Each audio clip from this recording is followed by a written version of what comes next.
조선은 삼국지연의에 등장하는 가공의 인물로 실제 역사 기록에는 존재하지 않습니다. 그녀는 왕윤의 양녀로서 동탁과 여포 사이를 이간질하여 동탁의 몰락에 중요한 역할을 합니다. 삼국지연의에서 초선은 패월이라 불릴 정도로 뛰어난 미모와 지혜를 지닌 인물로 묘사되는데, 패월은 달을 부끄럽게 한다는 뜻으로 그녀의 아름다움이 너무 빼어나 달조차도 초선 앞에서 얼굴을 숨길 정도라는 비유적인 표현입니다.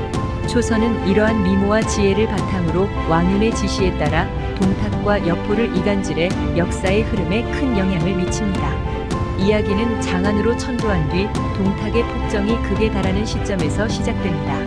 동탁은 무고한 백성들을 학살하고 반대파 장원을 살해하는 등의 만행을 저지르며 권력을 휘두릅니다.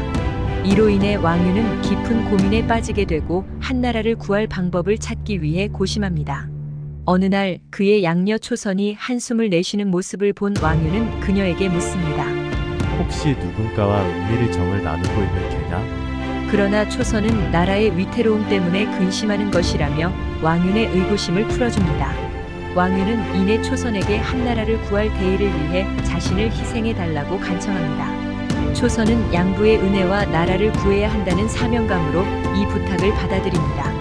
왕윤은 먼저 여포를 불러 초선을 첩으로 주겠다고 약속합니다. 여포는 초선의 미모에 마음을 빼앗기고 기뻐합니다. 그러나 왕윤은 곧 동탁을 불러 초선을 소개하고 그녀를 동탁의 첩으로 들이게 합니다. 여포는 약속이 어겨진 것에 분노하며 왕윤을 찾아가 항의하지만 왕윤은 동탁이 초선을 며느리로 삼으려 한다고 거짓말을 합니다. 이후 동탁은 초선을 자신의 침소로 데려가고 이를 전해 들은 여포는 분노와 질투로 몸부림칩니다.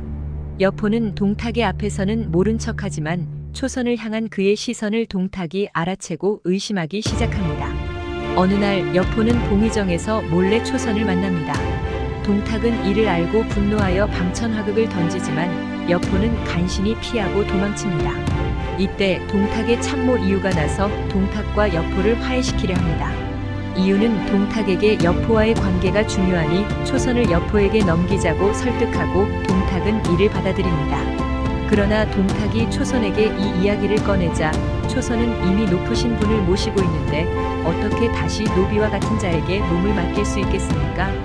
라며 자결하겠다며 소동을 벌입니다.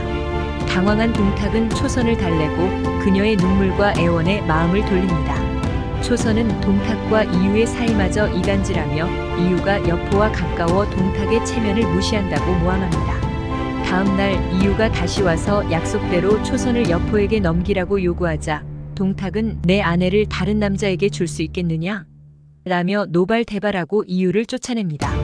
이유는 이로 인해 초선이 동탁과 여포 사이를 갈라놓으려 했음을 깨닫고 이제 우리는 한낱 여자 하나 때문에 패망하는구나라며 탄식합니다.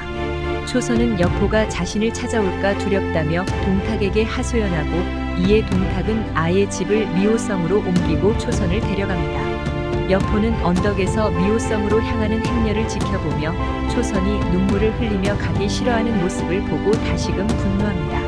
이때 왕윤이 나타나 여포를 부추깁니다. 나는 동탁이 초선을 너에게 줄 줄 알았는데 그가 차지할 줄은 몰랐다.